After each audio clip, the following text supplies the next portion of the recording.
오늘 발표할 연구 제목은 수학여행 운영 개선 방안 연구입니다. 저희 이제 연구원들을 간단하게 소개해드리면, 공동연구진은, 책임연구는 제가 맡고 있고, 공동연구진은, 광주교육대학교 IR센터 팀장인 김향정 박사님, 그 다음에, 안영찬, 이제 저희 연구를 같이 했다가 지금은 같이 하고 있지 않은 전선임연구원님, 그 다음에 심재훈 선생님하고 오승태 선생님, 도혜영 선생님 이렇게 해서 저희가 총 이 연구를 시작하게 되었습니다. 발표할 내용은 순서가 이제 다음과 같습니다.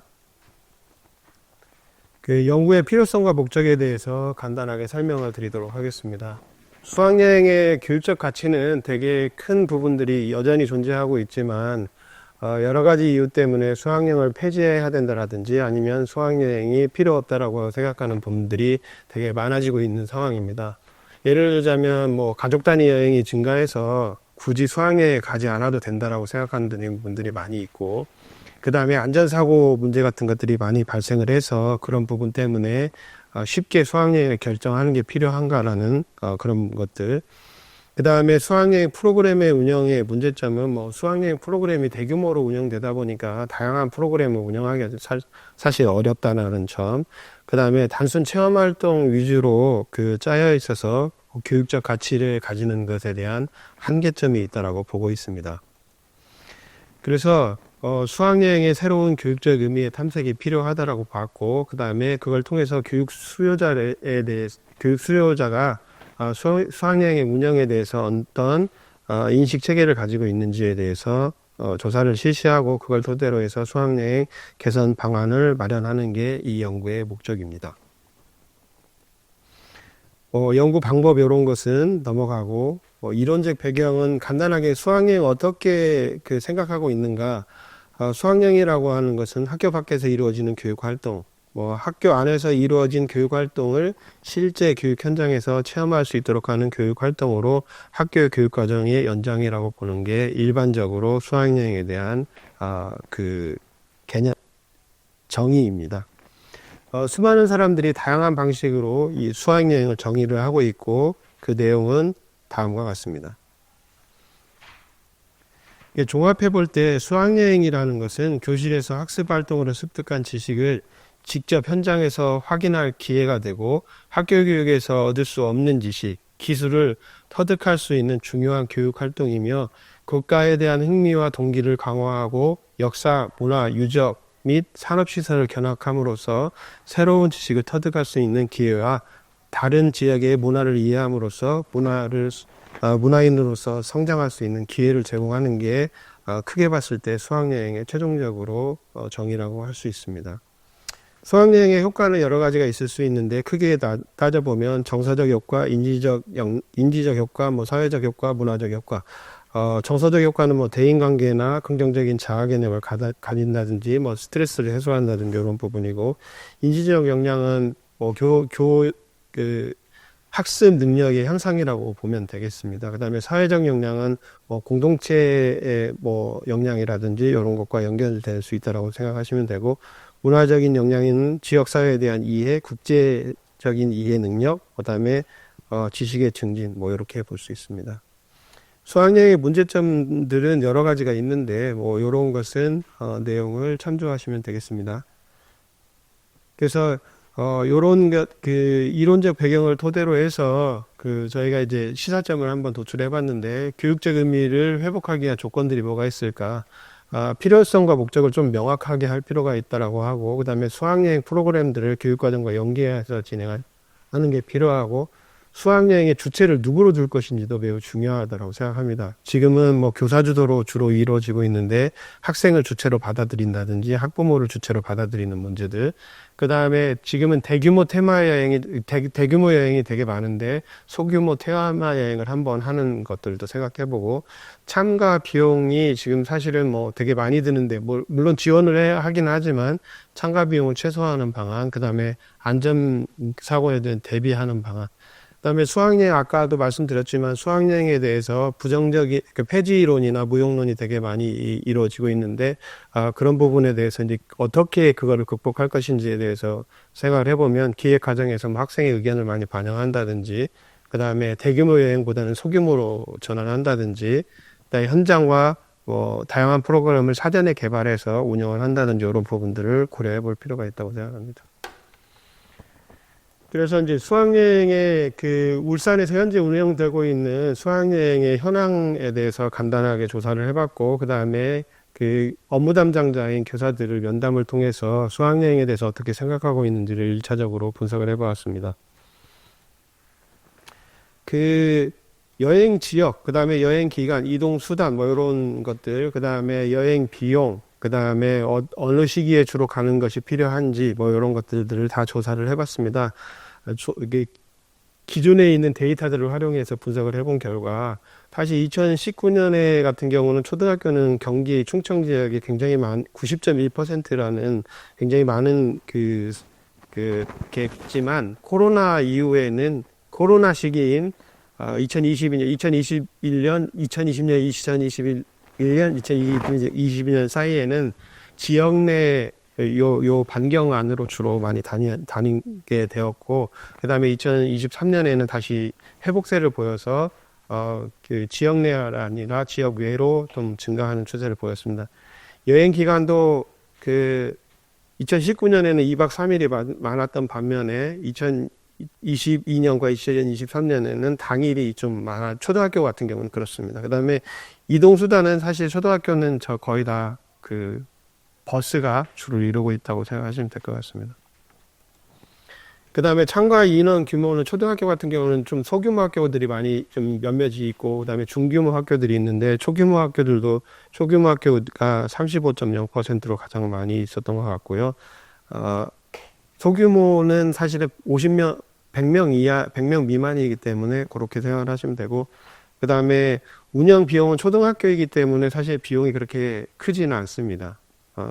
그래서 그래도 2010년에서 19년 사이에는 10만 원 이상 20만 원 이하가 가장 많았고, 2022년과 23년에는 사실은 이 지역 내로 다니는 학생들이 많았기 때문에 10만 원 이하가 많은 것으로 나타났습니다.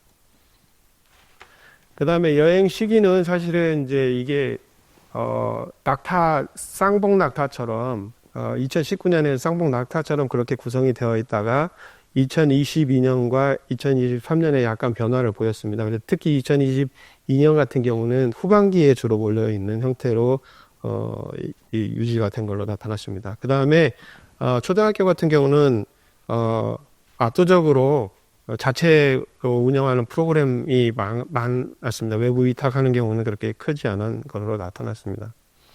그 다음에 학부모 동의율 같은 경우는 변화가 좀 많이 있었습니다. 그래서 학부모 동의율은 90에서 100%, 이거는 실제로 조사한 내용이기 때문에 학부모 동의율이 생각보다 동의를 하는 비율이 되게 높은 걸로 나타났습니다.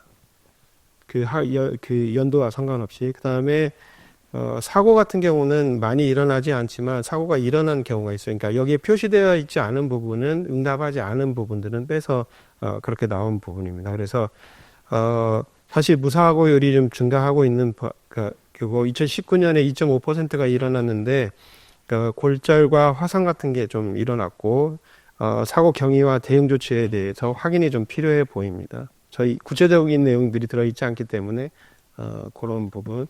그 다음에 만족도는 사실 학교를 대상으로 했기 때문에 되게 높게 나왔습니다. 그래서 95% 이상 100%가 가장 높은 걸로, 이것은 연도 코로나와 상관없이 높게 나왔다, 이렇게 보시면 될 것 같습니다.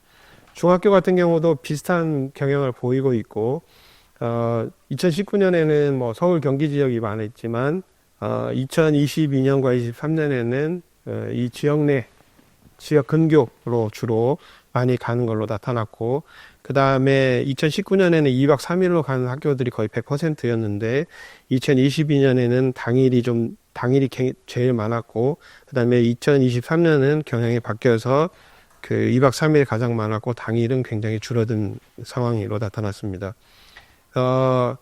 중학교도 마찬가지로 이동수단은 주로 버스를 이용하는 걸로 나타났습니다. 그 다음에 참가 인원 규모는 초등학교보다는 중학교 같은 경우는 규모가 조금 늘어서 중규모 학교 수준이 가장 많은 걸로 나타났습니다. 그 다음에 그 운영 방식이 아닌데 여기 운영 비용인데, 운영 비용은 사실은 그 어떤 방법으로 운영 기간과 비례한 걸로 나타나서, 사실 이제 여기도 마찬가지로 2019년에는 20만 원에서 30만 원 내였지만 2022년에는 금액이 줄어서 10만 원 이상이 20만 원 미만이 가장 많은 걸로 나타났습니다. 그렇지만 2023년은 2019년과 비슷한 성향을 보였습니다. 여행 시기는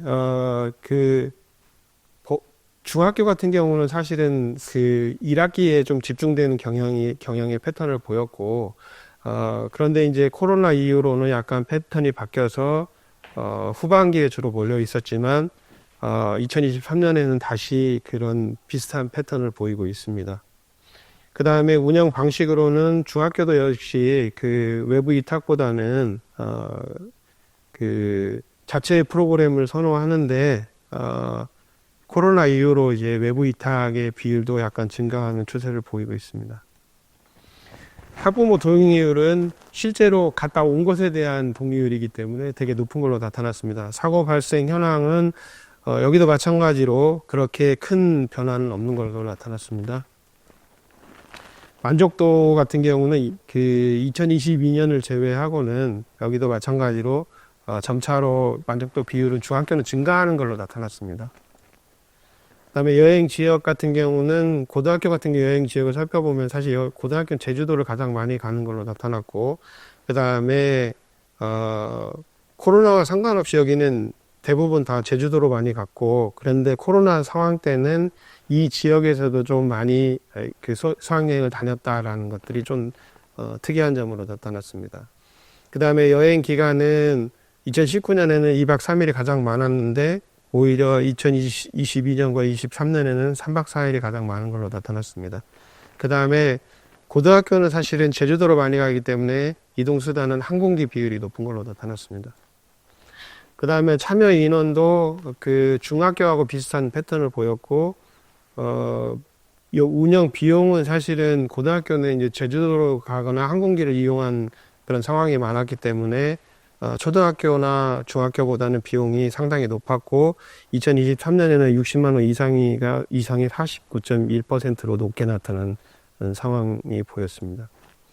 그 다음에 여행 시기는 주로 여기도 마찬가지로 1학기에 몰려있는 경향성을 보였습니다. 그렇지만 2023년에는 정규 분포, 쌍봉낙타 아까 말씀드렸던 것처럼 그런 분포가 주로 진행되었고, 그 다음에 고등학교는 의외로 외부 위탁이 많은 것으로 나타났습니다. 그 다음에 학부모 동의율은 다른 학교급하고 비슷한 상황을 보였고, 2022년에만 90%에서 95%로 약간 낮아진 경향을 보였습니다. 그 다음에 사고 발생 비율은 초, 중, 고 비슷한 패턴을 보이고 있고, 그 다음에 여기는 이제 조금 여러 가지 초등학교, 중학교보다는 좀 더 부상 정도가 좀 심한 부분, 그런 특성을 나타내고 있습니다. 만족도는 대부분 다 높게 나타났는데 2023년에 약간 줄어드는 추세를 보였습니다. 그 다음에 이제 심층 면담을 실시를 했는데, 초등학교 2명, 중학교 2명, 고등학교 2명, 이렇게 해서 심층 면담을 실시를 했습니다. 면담을 해서 수학여행 교육적 가치와 필요성에 대해서 조금 물어봤는데, 교육적 가치에는 공감한다. 그 다음에 다만 필요성에 대한 인식은 감소한 것으로, 별로 공감하지 않는다, 필요하다라고 생각하지 않는다라는 부분들이 많았는데, 획일적인 여행이나 또는 안전 문제, 그 다음에 관심이나 흥미의 감소, 이런 부분들이 주를 이뤘고, 그 다음에 일부는 2021년, 22년에 메타버스가 한참 강화된 상황이어서 그때는 가상 체험으로 가능하다, 이런 부분들도 있었습니다. 그 다음에 수학여행과 교육과정 연계성에 대해서도 필요성에는 공감한다라고 하지만 회의적인 반응이 좀 많았습니다. 뭐 예를 들자면 뭐 형식적으로만 연계를 한다. 그 다음에 그 연계를 하는 사람들에게 좀 다른 선생님들이 부정적인 반응을 보여서 이게 부담스럽다 이렇게 말씀하신 부분들도 있었고, 그 다음에 학습의 의미보다는 여행의 의미를 두기 때문에 굳이 그게 교육과정과 연계할 필요가 있는가 이렇게 보고 있었습니다.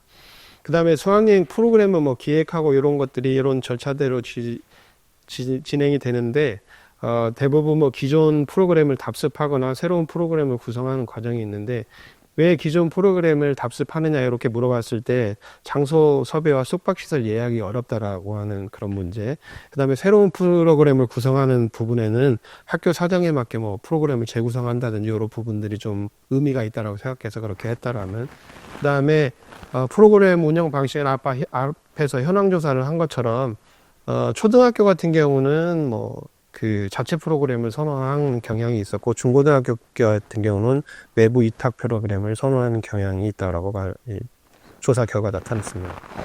그 다음에 자체 프로그램 운영의 장단점, 그 다음에 외부 위탁의 장단점을 크게는 업무 부담과 관련된 부분이 많았습니다. 그래서 왜 자체 프로그램은 업무 부담이 늘고, 그 다음에 외부 위탁은 업무 부담이 감소하고, 다만 외부 위탁을 했을 경우에도 뭐 예약이나 이런 행정 처리를 제외하고는 프로그램 계획이나 이런 거는 담당자가 다 해야 되는 그런 부담스러움이 있다라고 합니다. 그 다음에 수영여행과 안전에 관련돼서 안전사고 발생은 뭐 교통사고나 차량 고장, 뭐 운전자의 음주운전도 있었다고 합니다. 그래서 그 다음에 안전 관련 그 비전문성, 교사들이 아무리 안전에 대해서 많이 배운다 하더라도, 그다음에 자격을 갖추고 있다고 하더라도 그 비전문성이 있기 때문에, 그다음에 영역별로 다양한 부분이 있어서 뭐 예를 들어서 차량에 대한 문제나 점검이나 이런 거는 교사들이 하기 어려운 부분이고, 그다음에 항공기에 대한 안전에 점검하는 것도 어려운 부분이고, 이런 부분들에 보험 처리에 대한 규정이나 이런 부분에 대한 전문 지식 이런 것들도 고민을 하고 있었습니다. 그리고 이제 안전사고의 발생에서 가장 큰 고민이 책임에 대한 부담감이 있었다고 면담 결과를 통해서 나왔습니다. 그 다음에 어떻게 하면 개선할 수 있을까 이렇게 했는데, 이제 그 프로그램 계획과 운영에 대해서는 뭐 우수사례 공모전을 한다든지, 소규모 뭐 테마 여행 기획 및 운영을 한다든지, 뭐 여행지를 기존에 답습했던 것과는 확 바꿔서 전혀 새로운 형태의 여행지를 개발한다든지, 그 다음에 교사 주도의 프로그램보다는 학생 주도의 프로그램으로 전환한다든지 이런 부분. 그 다음에 안전관리에서는 운전사 이력관리제라든지 안전요원 배치 기준을 강화를 한다든지, 그 다음에 안전요원 자격 취득을 좀 간소화하는 방안, 그 다음에 안전 관련 인력 확보 이런 부분들에 대해서 개선 방안으로 제안을 하였습니다.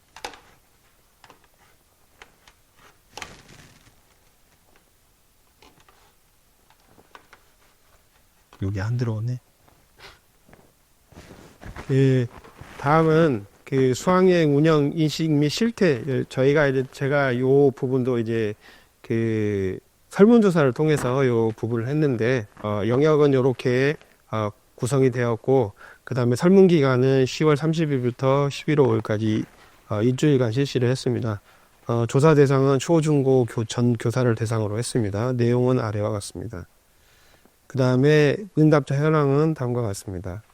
그래서 실제로 이제 제가 이제 이 내용들을 분석을 해본 결과, 인솔 경험의 유무를 좀 통해서 그 인솔 경험이 있냐 없냐 이렇게 물어봤는데, 저경력 교사일수록 인솔 경험이 높다라고 나타났고, 업무 담당자와 그 다음에 담임 교사의 인솔 경험이 높은 것으로 나타났습니다.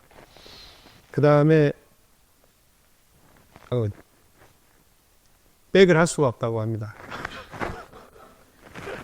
제가 이 생각을 못하고 그랬는데, 그 다음에 수학여행 프로그램의 주요 주제가 어떤 것이냐 이렇게 봤는데, 초등학교하고 중학교 같은 경우는 과학기구 체험 및 자연체험, 공연 및 관람 요런 것에 좀 주요 프로그램 주제로 그런 활용을 하고 있는 것으로 나타났고, 고등학교는 다양한 내용이 혼합된 진로 체험이나 자연 및 생태학습 이런 부분들을 강조하고 있었고, 프로그램 계획 참여 정도는 교사의 참여도에 대한 인식이 높았다라고 나타났고, 그다음에 업무 담당 경험이 있는 교사들이 좀 더 주도적으로 참여하고 있는 것으로 나타났습니다. 프로그램 운영 방식은 초등학교에서는 숙박형과 일일 체험형 운영이 비슷한 비율로 나타났고, 그 다음에 중고등학교 같은 경우는 숙박형 비율이 높은 것으로 나타났습니다. 그 다음에 수학여행 프로그램 학생 참여 규모는 아까 현황을 분석한 결과가 되게 비슷합니다. 그래서 초등학교는 조금 소규모 형태가 좀 많고, 중고등학교는 이제 중대규모 이런 형태가 좀 많은 걸로 나타났습니다.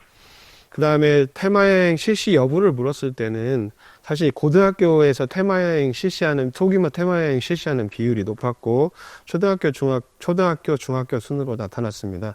그래서 전체 비율을 보면은 소규모 테마여행을 실시는 하고 있지만 여전히 그 대규모 테마여행을 실시하는 비율이 훨씬 더 높다, 이렇게 알 수 있습니다.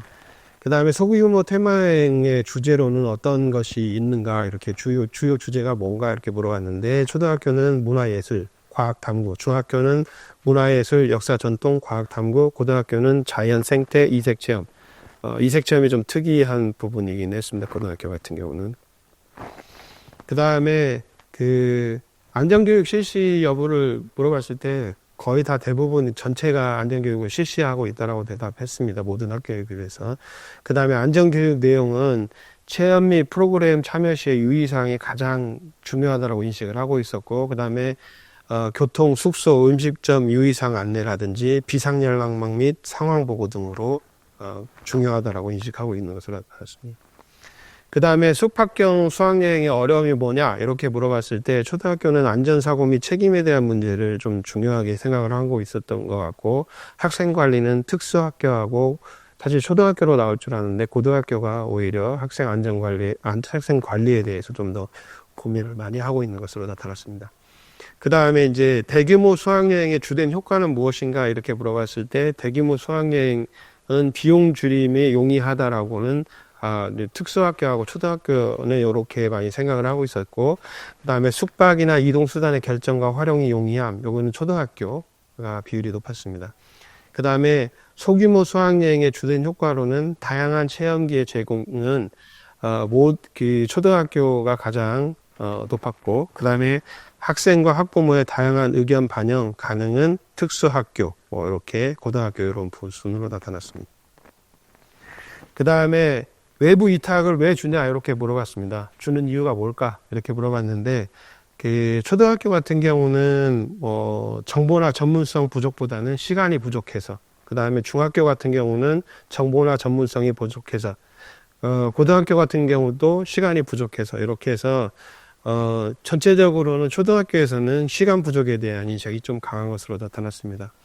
자체 프로그램을 기획하는 이유가 뭐냐, 이렇게 물어봤을 때 중학교에서 학생 맞춤형 프로그램 기획이 가능하기 때문이라는 비율이 가장 높았고, 고등학교도 마찬가지고, 초등학교는 세 가지가 좀 고루 분포되는 경향을 보였습니다. 그 다음에 교과 및 창의적 체험활동, 수학여행과 교과 및 창의적 체험활동의 관련성에 물어봤을 때 관리자는 교과 교육과정 및 창의적 체험활동의 관련성이 상대적으로 높다라고 판단을 했고, 그 다음에 경력 25년 이상인 교사도 비슷한 경향을 보였습니다. 그래서 고경력 교사들이나 관리자들은 이런 비슷한 패턴을 보이고 있습니다. 그 다음에 교육과정 연계에 가장 필요한 항목은 무엇일까, 이렇게 물어봤는데, 여기에 나와 있는 표대로 보면은 자유로운 학사 일정 운영 및 자율성 보장, 그 다음에 교육과정과 관련된 프로그램 개발 보급, 그 다음에 창의적 체험 활동의 융통성 있는 편성 및 운영과 허용. 근데 여기에서 제가 이제 항목으로 기타를 넣는데, 기타의 항목에 대한 분석 내용인데, 사실은 분석을 해보니까 초등학교에서는 수학여행과 교육과정이 기타 항목에 해당하는 부분만 분석을 한 내용입니다. 그래서 초등학교에서는 수학여행과 교육과정 연계성의 의미를 크게 찾지 못하고 있는 것으로 나타났고, 수학여행의 무용론을 주장하는 부분들이 많았습니다. 굳이 수학여행 보내야 하는가? 수학여행을 폐지하자, 이렇게 강성으로 서술을 하신 분들도 많이 있습니다. 그 다음에 운영 과정의 염려사항으로는 초등학교는 학생 간 관계에서 발생하는 안전사고를 굉장히 좀 고민을 많이 하고 있는 것으로 나타났고, 중고등학교는 이동수단 및 과정의 안전, 이런 부분들을 고민을 하고 있는 것으로 나타났습니다.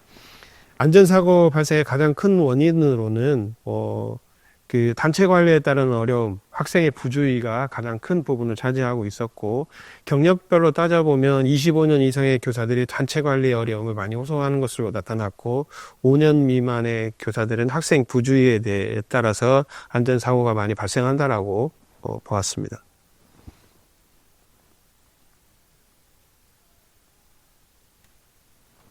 그 다음에 효과적인 안전대책 방안으로 살펴봤을 때, 안전 대비를 위한 시도교육청 안전전문요원 확보, 교사와 학생에게 사고대책 및 관련 매뉴얼 제공 및 숙지, 이렇게 봤는데, 경력별로 분석을 해본 결과, 경력이 낮을수록 이제, 제도적인 장치에 대해서 좀 더 고민을 많이 하는 걸로 나타났고, 초등학교 교사들도 제도적인 그 장치를 마련해달라고 하는 요구가 많았습니다. 그 다음에 수학여행 만족도를 살펴본 결과, 여기 표에 나오는 바로 보면은, 수학여행의 이동 수단이나 수학여행, 지도의 교사의 활동, 그 다음에 수학여행 장소, 이런 것이 만족도가 가장 못 높은 부분이었고, 그 다음에 만족도가 낮은 부분은 수학여행 지원 체계라든지 수학여행 목적에 대해서는 사실 교사들이 별로 만족하지 못하는 걸로 나타났습니다. 그 다음에 충분한 개별 체험활동 시간 제공, 이것도 만족도가 낮은 것으로 나타났습니다. 개선 방안을 좀 살펴봤는데, 적정 학년 대상을 살펴보면은, 그 초등학교는 6학년이 가장 많았고, 중학교와 고등학교는 2학년이 가장 많았는데, 초등학교는 그러면 차선책으로는 5학년이 좀 가장 많았고, 중학교는 중학교 3학년이 좀 많은 편이었고, 고등학교 같은 경우는 고등학교 1학년에 초점을 맞춰 있던 것 같습니다. 적정 기간은 초등학교하고 중학교는 1일 체험형을 좀 더 주로 선호하는 것으로 나타났고, 그 다음에 고등학교는 2박 3박 4일보다는 2박 3일이 좀 더 높은 걸로 나타났습니다.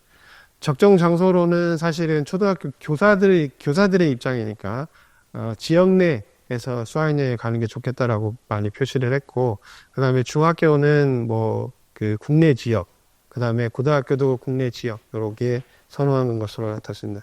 적정 부담금은 초등학교와 중학교가 10만 원 미만이 가장 많이 높게 나타났고, 고등학교도 10만 원 미만이 가장 높게 나타났습니다. 그러니까 돈을 좀 많이 내는 것들을 부담스러워하는 것으로 보여집니다.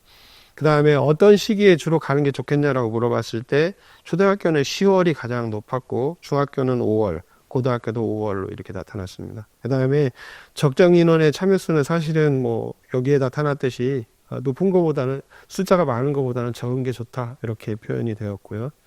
그 다음에 소규모 테마여행은 얼마 정도가 소규모 테마여행이라고 할 수 있냐 그랬더니, 초중고 모두 3학급에서 2학급 정도가 가장 소규모 여행이라고 동의를 하는 걸로 나타났습니다. 그래서 이제 학부모의 적정 동의율은 어느 정도로 보는 게 좋겠냐 이렇게 물어봤을 때,